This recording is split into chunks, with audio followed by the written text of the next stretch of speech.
میرے ساتھ اس وقت تشریف فرما ہے پاکستان بلکہ انٹرنیشنل حوالے سے معروف اور ممتاز ڈیزائنر محترم جناب یوسف بشیر قریشی صاحب. آئیے کرتے ہیں ان سے بات. سب سے پہلے تو جی بہت بہت شکریہ قریشی صاحب آپ کی تشریف آوری کا, اور ماشاء اللہ آپ کا یہ لک جو ہے ہمیں بڑا انسپائر کر رہا ہے اور بڑی زبردست طریقے سے. اچھا سر, پہلے تو آپ ہمیں یہ بتائیے گا, چونکہ آپ نیشنل انٹرنیشنل دونوں حوالوں سے دیکھتے ہیں, تو یہ ڈیزائننگ بنیادی طور پر ہے کیا, کس طریقے سے ہوتی ہے, اور پاکستان کے اندر اور انٹرنیشنلی اگر ڈیزائننگ کی بات کی جائے تو کس طرح سے اس کو آپ ڈفرینشیٹ کریں گے, کیا ہے بنیادی طور پر, اور اس کی ضرورت کیوں ہے, اور کس لیے یہ اس کو اتنا زیادہ گھوم دیا جاتا ہے؟ دیکھیں, لباس ہر قوم کی پہچان رہی ہے اور ابھی تک ہے. ہم لوگ اپنے لباس سے, اپنے طور طریقے سے, اپنی زبانوں سے ہی پہچانے جاتے ہیں. تو اور ہم اس سے میں ہمیشہ کہا کہ ہم لوگ بہت پرانے فیشن میں لوگ تھے. اگر میں اپنے لوگ مجھے بولتے ہیں کہ جی فیشن نے پچھلے 10 سالوں میں یا 15 سالوں میں پاکستان میں بہت ترقی کی ہے, تو معذرت صاحب مجھے کوئی ترقی نظر نہیں آتی. ہم لوگوں نے ڈگریس کیے in terms of industry, as an industry and as terms of fashionable people as well. اگر آپ دیکھیں, میں اپنے والد کو دیکھتا تھا, اپنے دادا کو دیکھتا تھا, ہم سے زیادہ اچھا پہنتے تھے, ہم سے اچھا کھاتے تھے, ہم سے اچھا بولتے تھے, ہم سے اچھا سنتے تھے. شکارپور میں 3 فلور کی کچی مٹی کے ڈپارٹمنٹ سٹورز ہوتے تھے کہ ایک فلور پہ صرف اجرکیں اور فیبرک بکتی تھی, ایک پہ ٹوپیاں اور واکنگ اسٹکس ہوتی تھی. تو فیشنیبل وہ تھے کہ ہم. اس کے بعد پھر ہماری انڈسٹری کا بھی بہت, جتنے آج کے آپ بڑے بڑے انڈسٹریلسٹ دیکھتے ہیں, بڑے بڑے کیا کہتے ہیں لینڈ ڈیولپرز دیکھتے ہیں, تو ان کی بھی شروعات ٹیکسٹائل سے ہی ہوئی. Pakistan was by for ahead in all kinds of textile. Denim میں ہمارا کوئی مقابلہ نہیں تھا, وائڈر وتھ میں ہمارا کوئی مقابلہ نہیں تھا. تو یہ ہماری رگوں میں بس ہے. جہاں جہاں سے دنیا میں ایکسکیویشنز ہوئی ہیں, آپ دیکھیں کہیں سے نیزہ نکلا, کہیں سے چھری, کہیں سے تلوار. ہمارے پاس تو شعلے اور خوبصورت مٹکے اور ٹائلز, یہ چیزیں 5000 سال پہلے بھی یہی نکلی. تو we been fashionable for a very long time, just forgot our trends.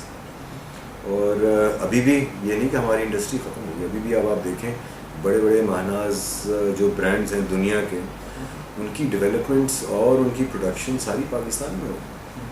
تو میں جب پاکستان واپس آیا تو میں نے یہاں اپنی اسٹرینتھ دیکھی تو مجھے, اور میری ہمیشہ سے خواہش رہی کہ پاکستان کے اپنے برانڈس ہوں, کیونکہ جب ہم دوسرے برانڈس کے لیے انٹرنیشنلی بنا رہے ہیں, وہ ایک تو ہمیں دستیاب نہیں ہے, اور دوسرا بنا تو ہم لوگ انہیں کے لیے رہتے, یعنی کہ ہمارے پاس وہ طاقت تو ہے نا. تو ہم لوگ کیوں نہیں اپنے برانڈ بنا رہے؟ میں نے پاکستان جیسی فیکٹریاں پوری دنیا میں نہیں دیکھی, جہاں فیکٹری کے اندر گولف کورس ہوں اور مختلف نسل کے بندر ہوں, شیر ہوں, جانور ہوں. ہم نے ایسی فیکٹری آپ نے کہیں دیکھی؟ میں نے بالکل.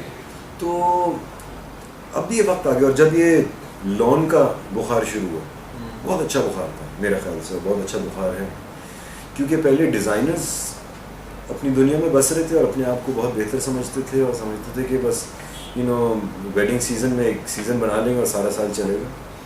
اور انڈسٹری والے اپنے آپ کو ترم خان سمجھتے تھے کہ بھائی ان کو کیا پتہ ہے, کپڑا بنانا, کپڑا کاٹنا, کپڑا سینا تو ہمیں آتا ہے, ان کو تو کچھ پتہ بھی نہیں. ان کی بات بھی اپنی جگہ بالکل وہی صحیح تھی. جب یہ آپس میں ملے تو انہوں نے ایک دوسرے کی طاقتوں کو پہچانا اور دیکھا کہ بھائی اس سے تو ہم لوگ بہت زبردست چیز کر سکتے ہیں. تو یہ کولیبریشن تھی جس کی وجہ سے آج آپ کے میرے خیال ہے آلموسٹ 200 لون کے برانڈز آ گئے. بالکل صحیح. And this happen in last 5 years. تو اب اس قسم کے مرجرز پوری انڈسٹری میں آنے چاہیے, چمچ بنانے والوں سے لے کے گیس بنانے والوں تک. ہم سب کو کولیبریٹ کرنا چاہیے, ساتھ مل کے کام کرنا چاہیے. ایک بہت ہی زبردست انڈسٹری پاکستان میں دوبارہ سے اب اپنی شروع ہوئی, جو کہ فلم انڈسٹری ہے. وہ ایسی انڈسٹری ہے جو تمام آرٹ کے لوگوں کو ایک ساتھ جمع کرتی ہے. اور انسان کا مقصد ہے ہی ہے کہ اپنی طاقتوں کو پہچانے, اس سے لوگوں کو فائدہ پہنچائے, جس سے لوگ جڑیں. لوگوں کو جوڑنے کے لیے مذہب بنے, لوگوں کو جوڑنے کے لیے تجارتیں ہوئیں, لوگوں کو جوڑنے کے لیے نسلیں ہوئیں, مذاہب ہوئے, زبانیں ہوئیں, ساری چیزیں لوگوں کو جوڑنے کے لیے. اب آپ کے پاس یہ طاقت ہے انڈسٹری, جس کی وجہ سے لوگوں کا روزگار ہوتا ہے, جس کی وجہ سے لوگ جڑتے ہیں, جس کی وجہ سے لوگ پاکستان آتے ہیں, پاکستان میں رہتے ہیں, اور پاکستان کو ہوپ ملتی ہے کل کے لیے. یہ آپ کام ہے جو اچھے کام کریں, آپ لوگوں کو جوڑیں, بس اس طرح لوگوں کو جوڑتے رہیں, مقصد ہے یہی ہے. اچھا یہ جو اگر ہم اپنی پاکستان کے انٹرنیشنل اگر ہم اس کی بات کرتے ہیں ڈیزائننگ میں, تو ڈفرینس بڑا ہے. جیسے آپ لوگ جو پاکستان کا ایک ٹرینڈ ہے اور پاکستان کی آپ کی شناخت ہے، سب کچھ آپ ہیں، لیکن جب آپ وہاں جاتے ہیں، باہر جاتے ہیں، انٹرنیشنلی کام کر رہے ہوتے ہیں تو وہ بڑا ڈفرینٹ کام ہو رہا ہوتا ہے. کہیں ذہن کے اندر آپ کو پاکستان کی وہ کلچر جو ہے وہ ذہن میں ہوتا ہے کہ ہاں یہ تو چیز ہے، یہ وہاں زیادہ مقبول ہوگی. کیا ذہن میں اس کیا باتیں چل رہی ہوتی ہیں؟ کیونکہ آپ آرٹسٹ جو لوگ ہوتے ہیں نا یہ بڑے سینسٹیو ہوتے ہیں، بڑے ڈفرینٹ اینگل سے سوچ رہے ہوتے ہیں. کیا وہ لوگ بھی اسی طریقے سے سوچ رہے ہوتے ہیں؟ بالکل جی، کیوں نہیں سوچتے، وہ بھی اسی طرح سوچتے ہیں. اور مجھے بہت سے لوگ آ کے بولتے ہیں کہ جی بہت فلاں بہت ٹیلنٹڈ بچہ ہے، بچی ہے. میں آپ کو میں بولتا ہوں میرے پاس ٹیلنٹڈ لوگ نہیں بھیجیں. اچھا، تو لوگ بولتے ہیں ٹیلنٹڈ لوگ نہیں بھیجیں، بہت ٹیلنٹ، آپ کو ٹیلنٹ کی قدر نہیں ہے. یہ کیا؟ میں کہ ٹیلنٹڈ ہر انسان ہوتا ہے. انسان وہ چیز ہے، وہ بادشاہ ہے جس نے سمندر کی گہرائیوں میں ایک بہت بڑی مچھلی پائی جاتی ہے جس کو ویل کہتے ہیں، اس کو سرکس میں لیا. شیر کو ہم نے بلی کر دیا، کتے سے ہم نے انسان کو رستہ دکھایا. تو میرے پاس ٹیلنٹڈ لوگ نہیں لے کے، میرے پاس پیشنیٹ لوگ لے کے. تو یہ کپڑا کاٹنا اور یہ تو ہم اگر جانوروں کو سکھا سکتے تو اشرف المخلوقات بادشاہ کو میں نہیں سکھا سکتا. میرے پاس پیشنیٹ لوگ لے کے آئے، اور ہم لوگ اب ایموشنل بہت ہو گئے اور پیشنیٹ بہت کم ہو گئے. تو we need to bring passion in our lives back. اس پیشن سے ہی ہم لوگ آگے بڑھیں گے. اور پیشن لوگ پوری دنیا میں ہیں، ٹیلنٹ لوگ پوری دنیا. آپ جا کے یورپ میں دیکھیں، ہم لوگوں کو صرف اسی چیز کا ہاں کبھی کبھار ہوتا ہے کہ یار ہمارے جو ہے نا ہم بہت ہی ٹیلنٹڈ، یہ خطہ بہت ہی ٹیلنٹڈ ہے. نو ڈاؤٹ یہ خطہ بہت ٹیلنٹڈ ہے اور تھا، کیونکہ ہماری ہسٹری ایسی ہے.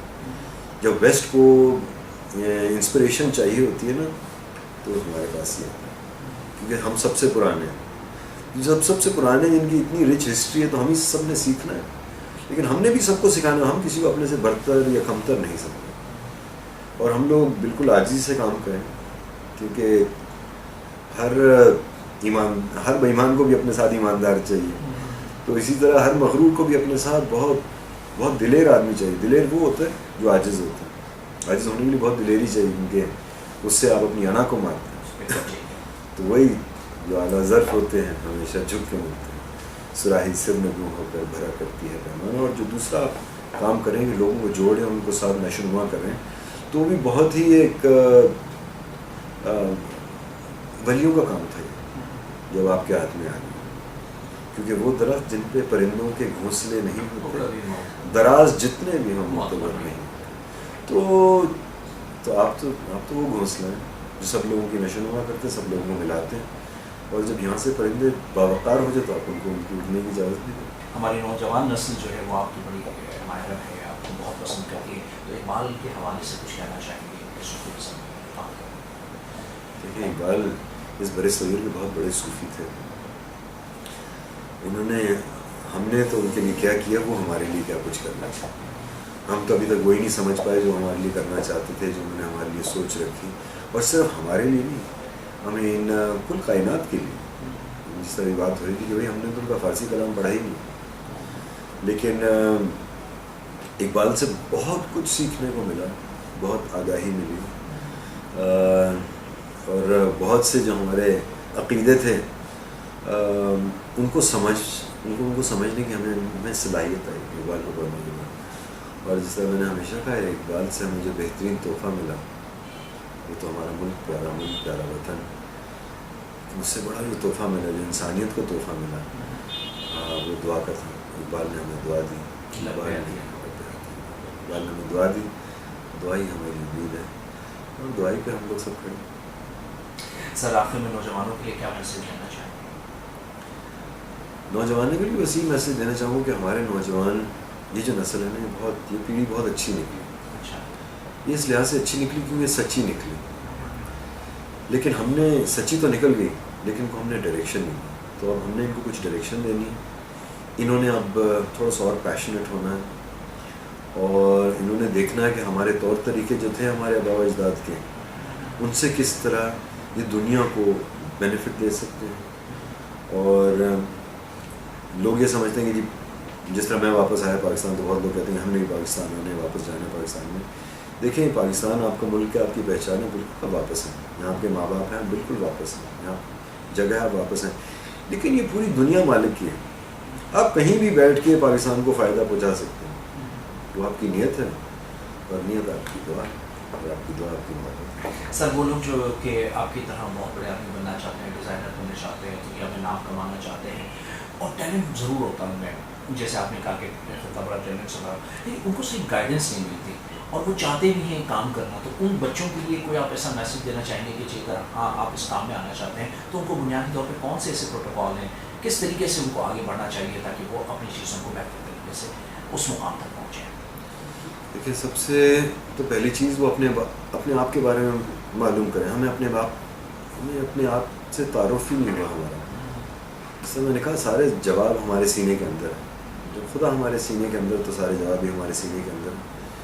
تو سب سے پہلے تو معلوم کریں کہ میں کون, ہمارا مقصد حیات کیا ہے, اور یہ ساری چیزیں اور آپ کے جواب سارے آپ کے اندر ہی ہیں. آپ کو خود ہی ملیں گے. آپ تھوڑی سی جستجو کریں, اور اگر وقت ملے تو اقبال ضرور پڑھیں. اقبال نے بھی کہا جب عشق سکھاتا ہے آداب خدا گاہی, کھلتے ہیں غلاموں پہ اسرار شہنشاہی, طائر لاہوتی اس رزق سے موت اچھی جس رزق سے آتی ہے. سر بہت بہت شکریہ عبدالشاہ صاحب آپ کی تشریف آوری کا, اور ہمیں یقین ہے کہ آپ کی جو خوبصورت باتیں, آپ کا خوبصورت لہجہ, آپ کی خوبصورت ادائیگی جو ہے وہ لوگوں کے دلوں میں جا کے ایک پیوست ہوتی ہے اور ان کو اپنا گرویدہ بناتی ہے. یہی آپ کی پرسنالٹی ہے, یہی آپ کی شخصیت ہے. تھینک یو بہت شکریہ.